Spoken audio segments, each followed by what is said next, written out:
میرے بھائیو، اللہ کو راضی کر لو، اللہ کو راضی کر لو۔ مسلمان ہونا بہت بڑی دولت ہے۔ میں 6 بر اعظم پھرا ہوں، دنیا کے بادشاہوں سے ملا ہوں، مالدار فقیروں سے ملا ہوں، جنہیں اللہ کا نہیں پتہ۔ ان سے زیادہ درد مند انسان دنیا میں کوئی نہیں۔ جنہوں نے اللہ کو بھلا دیا، ان سے زیادہ دکھی انسان کوئی نہیں۔ جنہوں نے اللہ کو بھلا دیا، ان سے زیادہ ناکام انسان کوئی نہیں۔ اللہ کو پا لینے والا کبھی نہ ہارا، اور اللہ کو کھو دینے والا کبھی نہ جیتا۔ اللہ کو راضی کرنے والے کے مقدر میں ہار نہیں ہے، چاہے سولی پہ لٹک جائے، چاہے ٹکڑے ٹکڑے کر دیا جائے، چاہے آگ میں جلا دیا جائے، چاہے جانوروں کے آگے قیمہ کر کے پھینک دیا جائے۔ جس نے اللہ کو پا لیا وہ کبھی نہ ہارا، اس نے کچھ نہ کھویا، اس نے سب کچھ پایا۔ اور جس نے اللہ کو کھو دیا، اس نے سب کچھ کھو دیا، سب کچھ لٹ گیا۔ بھائیو، میں آج جھولی پھیلانے آیا ہوں، میں سیاسی آدمی نہیں ہوں، میں جھولی پھیلانے آیا ہوں، ووٹ کے لیے نہیں۔ میں اس بات کی جھولی پھیلانے آیا ہوں کہ آج تم سارے کلمہ گو مسلمان بھائی اللہ کو راضی کر لو، اللہ کو راضی کر لو۔ جتنا بڑا سودا کرنا پڑے کر جاؤ، جتنی بڑی قیمت دینی پڑے دے جاؤ، اور اپنے اللہ کو راضی کر جاؤ۔ جان پہ کھیلنا پڑے کھیل جاؤ، مال لٹانا پڑے لٹا دو، عزت آبرو داؤ پہ لگے لگا دو، پر اللہ کو نہ ہاتھ سے جانے دو۔ اللہ تمہارا ہے تو سب کچھ تمہارا ہے، اللہ تمہارا نہیں تو کچھ بھی تمہارا نہیں ہے۔ فرعون کی باندھی مسلم عورتیں بہت سی موجود ہیں بیان میں، عورتوں کے لیے سنا رہا ہوں، تمہارے لیے بھی سنا رہا ہوں۔ فرعون کی ایک باندھی تھی، مسلمان ہو گئی۔ عورت تو کمزور ہوتی ہے، پھر وہ باندھی ہو تو اور کمزور ہوتی ہے، اور کلمہ چھپتا نہیں ہے۔ اس کا ایمان اس کے دل میں تھا، پر وہ نکل ہی پڑا۔ خوشبو کون چھپا سکے؟ خوشبو کیسے چھپ سکتی ہے؟ اس کے ایمان کا پتہ چل گیا۔ فرعون نے اسے پکڑوایا۔ اس کی 2 بیٹیاں تھیں، ایک دودھ پیتی تھی، ایک انگلی پکڑ کے چلتی تھی۔ اس نے بڑے کڑا میں تیل ڈالا، اس کے نیچے آگ جلائی، تیل کھولنے لگا، اس نے دربار سجایا، اور اس کے اپنی باندھی کو بلایا، اس کی 2 بیٹیوں کو بلایا۔ یہ مائیں سن رہی ہیں کہ ماں اولاد کے لیے کیا کچھ کر گزرتی ہے، کیا کچھ کر گزرتی ہے۔ مامتا سے تاریخ بھری پڑی ہے، اور اللہ نے بھی جو اپنی محبت کو تشبیہ دی ہے کہ میں اپنے بندوں سے محبت کرتا ہوں، تو باپ کی محبت سے تشبیہ نہیں دی۔ اللہ نے کہا میں ماں سے 70 گنا زیادہ پیار کرتا ہوں۔ اس نے کہا، فرعون نے کہا اگر تو موسیٰ کے رب پہ ایمان لائی تو تیری دونوں بیٹیوں کو جلا دوں گا اس تیل کے اندر، اور تجھے بھی جلا دوں گا اس تیل کے اندر۔ ہاں لوگ سمجھتے ہیں موت بہت بڑی سزا ہے۔ ارے جس نے اللہ کو پا لیا اس کے لیے موت تحفہ ہے۔ وہ دنیا کے دکھوں سے نجات پا گیا اور آخرت کی نعمتوں کا حقدار بن گیا۔ تو فرعون کی باندھی نے کہا، فرعون یہ تو میری 2 ہیں، اگر میرے پاس اور ہوتی، میرے پاس 100 ہوتی تو میں 100 بھی اللہ کے نام پہ قربان کر دیتی۔ فقض ما انت قاض، کر جو تجھے کرنا ہے۔ انہیں بڑی بیٹی کو پکڑا، انہیں کہا اماں ہائے اس ماں سے پوچھو جس کے آگے جلتا ہوا تیل اور اس کی بیٹی کو ڈالا جا رہا ہو، اور وہ اماں کہے، اور اس کا ایک بول ماں کا، ایک بول بیٹی کی جان بچا سکتا ہو۔ کلمہ کفر کہہ جا، گھر میں جا کے توبہ کر لے، معاف ہو جائے گا۔ میں قربان جاؤں۔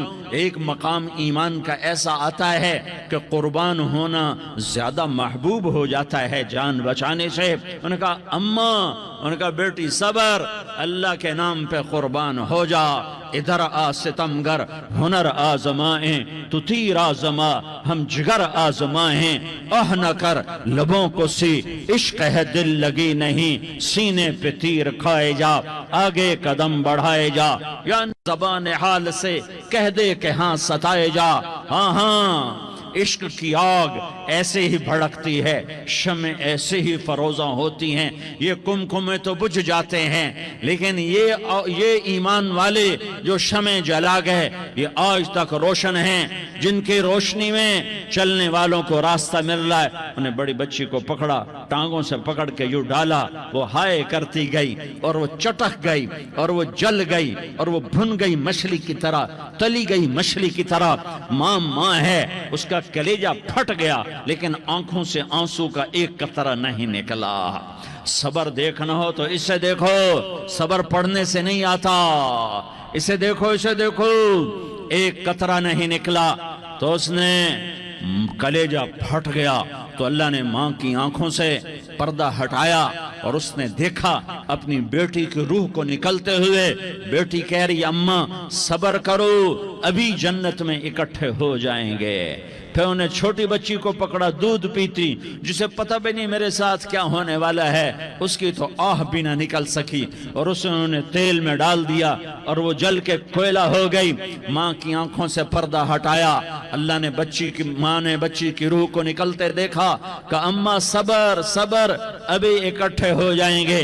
پھر جب اس کو پکڑنے لگے تو اس نے کہا فرعون میری ایک خواہش پوری کرو گے؟ کہا کیا؟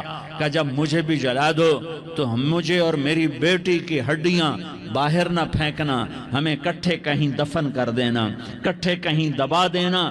فرعون نے کہا ہاں تمہاری یہ خواہش پوری کر دی جائے گی۔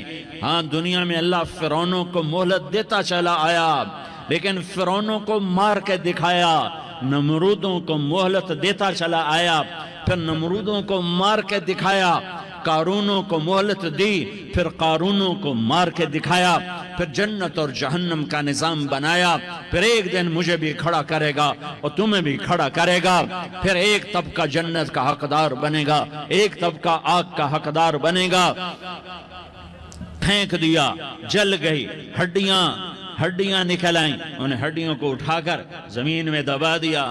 2000 سال گزر گئے، میرا نبی دنیا میں موسیٰ علیہ السلام کے 2000 سال بعد آتے ہیں اور آپ معراج پہ چلتے ہیں۔ جب آپ بیت المقدس سے معراج کو اٹھے تو آپ کو زمین سے جنت کی خوشبو آئی، تو آپ نے ارشاد فرمایا جبریل میں جنت کی خوشبو سونگ رہا ہوں، یہ کہاں سے آ رہی ہے؟ تو آپ نے جبریل نے عرض کی یا رسول اللہ فرعون کی باندی اپنی بیٹیوں کے ساتھ، اپنی ہڈیوں کے ساتھ جس جگہ پر دفن ہے، جس دن اسے دفن کیا گیا تھا اس دن سے آج تک یہ خوشبو آ رہی ہے، اور یہ قیامت تک خوشبودار رہے گا۔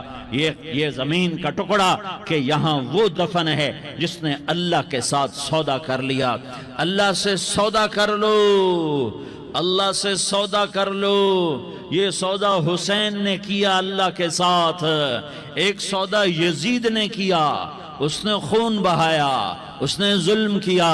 ارے ظالم کبھی ہرا نہیں ہوتا اور مظلوم کبھی خشک نہیں ہوتا، ظالم پہ کبھی بہار نہیں آتی اور مظلوم پہ کبھی خزاں نہیں آتی۔ اللہ ظالم کو مہلت ضرور دیتا ہے، لیکن ایک دن ہے جب اللہ جنت کو سجائے گا اور جہنم کو بھڑکائے گا اور ترازو کو لٹکائے گا اور پل صراط کو قائم کرے گا اور اپنے عرش کو لائے گا اور خود فرشتوں کو بلائے گا، پھر طارق جمیل کو قبر سے اٹھائے گا، سردار عزیر کو قبر سے اٹھائے گا، زید عمر بکر کو قبر سے اٹھائے گا، پھر مجھ سے سوال کرے گا میں نے تمہیں دنیا میں عزت دی، مال دیا، بتا آج میرے لیے کیا کر کے لایا ہے؟ بولو آج کیا کر کے لائے ہو؟ یا اللہ کی قیامت سے ٹکر لے جاؤ، یا اللہ کی جہنم کو پانی سے بجھا دو، یا اللہ کی جنت کو آگ لگا دو، یا قبر میں جانے سے انکار کر دو، یا موت سے لڑنے کی طاقت دکھا دو، یا یہ طرز زندگی چھوڑو جس نے ہمیں ہلاک کر دیا، اللہ کے سامنے رسوا کر دیا۔ موت ہے، جنت ہے، جہنم ہے، آخرت ہے، اللہ ہے، رسالت ہے، محمد مصطفیٰ کی ہستی ہے جو تمہارے لیے پس گیا، لٹ گیا، دان توڑوائے، خون خون ہوا، جاؤ جاؤ چلو میرے ساتھ، میں تمہیں طائف کے پہاڑوں میں لے جاؤں اور میں تمہیں وہاں کھڑ کے سوال کروں، کاش طائف کے پہاڑوں کی زبان ہوتی تو وہ سب سے پہلے تمہیں لان تان کرتا، ارے تمہیں شرم نہ آئی کہ تمہارا نبی تمہارے لیے خون و خون ہو گیا۔ اس کے 2 دفعہ آسمان کے فرشتے روئے ہیں، 2 دفعہ آسمان کے فرشتے روئے ہیں۔ ایک 4000 سال پہلے جب ابراہیم بوڑھا باپ 96 سال کی عمر اور 6 سال کا بچہ، اور حکم دیا جا رہا ہے دشمن کے گلے پہ چھری چلانا تو بڑا آسان ہے کہ انسان جب وحشی بن جاتا ہے، جانور بن جاتا ہے، سانپ بن جاتا ہے تو اسے ڈسنے میں کوئی آر نہیں ہوتا، اسے کاٹنے میں کوئی آر نہیں ہوتا، لیکن سامنے تو اسماعیل کھڑا ہے، 86 سال کی عمر میں بیٹا ملا اور باپ 92-94 سال کا بوڑھا ہو گیا، اور میرا رب کہتا ہے ابراہیم اسماعیل کی گردن پہ چھری چلا دے، میں دیکھنا چاہتا ہوں تو میرا ہے یا اسماعیل کا ہے، تیرے دل میں ہوں یا اسماعیل ہے؟ کہ میرے رب ہزاروں اسماعیل تجھ پہ قربان کر دوں۔ چھری اٹھائی، فلسطین سے چلے اور پہنچے مکہ مکرمہ، بیوی سے کہا بچے کو تیار کرا دو، سیر کرانے لے جا رہا ہوں، بچے کو تیار کرایا۔ آج پہلی دفعہ بچہ باپ کو دیکھ رہا ہے، انگلی پکڑ کے اچھلتا ہوا جا رہا ہے، میرا ابا مجھے سیر کرانے لے جا رہا ہے، یعنی خبر کے چھری کے نیچے سے گزارنے لے جا رہا ہے، اور لیاری والوں کو پیغام دینے جا رہا ہے کہ اللہ پر ہر شے قربان کرنا سیکھو، اللہ کے لیے ہر جذبہ چھوڑنا سیکھو، ہر شے سے ہٹنا سیکھو، جہاں اللہ ناراض ہے ہٹ جاؤ، ہٹ جاؤ، ہٹ جاؤ، ہار نہ پڑے ہار جاؤ، مٹنا پڑے مٹ جاؤ، لٹنا پڑے لٹ جاؤ، دھکے کھانے پڑے کھا لو کھا لو کھا لو، کہ دنیا میں سب سے زیادہ دھکے کھانے والا میرا حبیب محمد مصطفیٰ۔ مجھے لیاری کا کوئی گھر دکھاؤ جہاں غریب نے پیٹ پہ پتھر باندھا ہو، آؤ میں تمہیں دکھاتا ہوں، میرا نبی مسجد نبوی میں بیٹھا ہوا ہے اور ایک صحابی آتا ہے اور آ کر یوں کپڑا اٹھاتا ہے، کہتا یا رسول اللہ ادھر دیکھو، میں نے پیٹ پہ پتھر باندھا ہوا ہے، بھوک کی وجہ سے میں سیدھا نہیں ہو پا رہا، 2 جہان کا سردار، مقام محمود کا مالک، عرش فرش پر جس کے نبوت کے ڈنکے، محمد جس کا نام، احمد جس کا نام، طٰہٰ جس کا نام، یاسین جس کا نام، پیٹ سے کپڑا ہٹاتا ہے اور فرماتا ہے دیکھ میرا صحابی، تیرے پیٹ پر 1 پتھر ہے، میرے پیٹ پہ 2 پتھر بندھے ہوئے ہیں، میرے پیٹ پر 2 پتھر بندھے ہوئے ہیں۔ ہاں ابراہیم نے چھری نکالی، بیٹا تیرے ذبح کرنے کا حکم ہو چکا ہے۔ بیٹا کہتا ابا جلدی کر، دیر کیوں کرتا ہے؟ ہاں کہانی سنانی ہے لیاری والوں کو، ایسی اولاد بناؤ، ایسے باپ بنو، اللہ کے امر پر یوں قربان ہونا سیکھو۔ اور اب معصوم بچے کو حیران ہو کر ابراہیم دیکھتا ہے، بیٹا تجھے پتہ ہے میں کیا کہہ رہا ہوں؟ کہاں پتہ ہے، آپ کہہ رہے ہیں میں ذبح کروں گا تو میں مر جاؤں گا، میں مر جاؤں گا تو مجھے آپ کی جگہ اللہ ملے گا، اللہ آپ سے بہتر ہے، مجھے دنیا کی جگہ جنت ملے گی، جنت دنیا سے بہتر ہے۔ پھر معصوم بچے کو ماں یاد آ جاتی ہے، پھر کہتا ہاں مجھے اپنی ماں کا غم ضرور ہے، اسے بڑا صدمہ ہوگا میرے مرنے کا، تو اپنا گریبان کھولا اور کرتا اتارا، کہ ابا میں جب مر جاؤں تو یہ کرتا سنبھال لو، یہ میری ماں کو دے دینا، یہ میری نشانی اس کے پاس رہے گی، جب کبھی میں یاد آؤں گا میرا کرتا دیکھ لیا کرے گی، اور تو اپنے کرتے میں مجھے کفن دے کر ادھر ہی دبا دینا، مجھے ادھر مکے نہ لے جانا کہ میری میت کو دیکھ کر میری ماں کو بڑا دکھ ہوگا، مجھے ادھر دبا دینا۔ ابا میرے ہاتھ باندھ دے، میرے پاؤں باندھ دے، اور لیاری والوں کو پیغام دے دو کہ اللہ پہ یوں قربان قربان ہوا جاتا ہے۔ تم پیسے پہ لڑے، تم منصب پر لڑے، تم عہدوں پر لڑے، تم ایک دوسرے کے خون کے پیاسے ہوئے۔ کیا موت مر گئی ہے تمہارے لیے؟ کیا آخرت کو آگ لگ گئی ہے؟ کیا جنت کو آگ لگ گئی ہے؟ کیا جہنم کو بجھا دیا گیا ہے؟ کیا طارق جمیل کے لیے قبر کا ٹکڑا مقرر نہیں ہے؟ کیا اس کی جان کے نکلنے کا وقت مقرر نہیں ہے؟ کیا منکر نکیر میرے پاس آنے والے نہیں ہیں، تمہارے پاس آنے والے نہیں ہیں؟ 96 سال کا بوڑھا باپ بیٹے کے ہاتھ باندھ رہا ہے، کسائی کی طرح، جسے بکرے کے ہاتھ پاؤں باندھ رہا ہے۔ پھر بیٹے نے کہا ابا مجھے الٹا لٹانا، سیدھا نہ لٹانا، کہیں تیری نظر پڑے اور تیرا ہاتھ کانپ جائے اور حکم ٹوٹ جائے، مجھے الٹا لٹا دے۔ وَطَلَّهُ لِلْجَبِينَ، الٹا لٹایا اور اپنا گوڈا ان کی کمر پہ رکھا اور ایسے ان کے سر کے بال پکڑ کر یوں سر اٹھایا، چھری کو نیچے سے گزارنے کے لیے، ایک ہاتھ میں سر کے بال، ایک ہاتھ میں چھری، گوڈا اس کی کمر پر، اور یوں آسمان کو دیکھا۔ ہائے ہائے، کائنات ہل گئی، ابراہیم کی نظر آسمانوں پر گئی کیا؟ فرشتوں میں ہلچل مچ گئی۔ فرشتوں کو کیا خبر کہ آگے کیا ہونے والا ہے؟ کہنے لگے یا اللہ، کیا تو مجھ سے ناراض ہو گیا ہے کہ اسماعیل کی محبت نے میرے دل میں جگہ پکڑ لی ہے؟ یہ لے تیرے نام پہ قربان کرتا ہوں، ناراض نہ ہونا، تجھ پر ہر شے فدا ہے، ہر شے قربان ہے۔ یہی لا الہ الا اللہ کا مطلب ہے۔ چھری چلائی، جب یہ کہا یا اللہ میں تیرے نام پہ اسماعیل کو قربان کرتا ہوں، 7 آسمان کے فرشتے زارو زار روئے کہ فرشتوں کو نہیں پتا آگے کیا ہونے والا ہے۔ دوسری دفعہ 4000 سال بعد یہ طائف کی وادی ہے اور یہ محمد بن عبداللہ ہے اور یہ بھاگ رہے ہیں اور پیچھے پتھر پڑ رہے ہیں، اور وہ بھاگ کے پیچھے پتھر پڑ رہے ہیں، پھر آپ گرتے ہیں، پھر اٹھ کے بھاگتے ہیں، پھر پتھر پڑتے ہیں، پھر آپ گرتے ہیں، پھر اٹھ کے بھاگتے ہیں، پھر پتھر پڑتے ہیں، پھر آپ بے ہوش ہوتے ہیں، زید بن حارثہ اٹھاتے ہیں، باغ میں پناہ لیتے ہیں، پھر آپ کو ہوش آتا ہے، پھر آپ اللہ کی بارگاہ میں دعا کرتے ہیں۔